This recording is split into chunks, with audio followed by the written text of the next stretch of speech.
আসসালামু আলাইকুম প্রিয় ভিউয়ার্স, সবাই কেমন আছেন?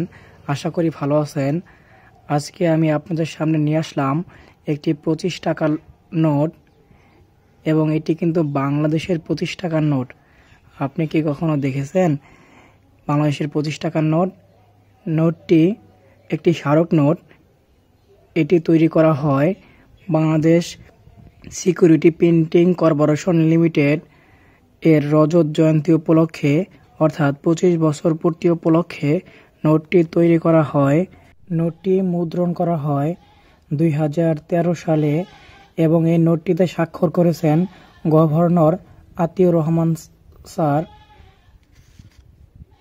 এবং এই নোটটির সামনে রয়েছে বাংলাদেশের জাতীয় স্মৃতিসৌধ, দোয়েলের একটি প্রতিকৃতি, তারপরে দেখেন হরিণের ছবি, এবং বাংলাদেশ সিকিউরিটি প্রিন্টিং কর্পোরেশন লিমিটেডের তৈরিকৃত কিছু নোটের ছবি,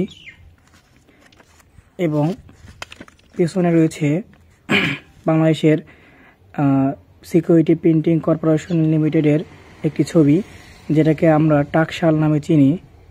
তো নোটটি কেমন সবাই একটু বলবেন, এবং নোটটি কে কে দেখেছেন এবং কার কাছে আছে সবাই কমেন্টে বলে যাবেন।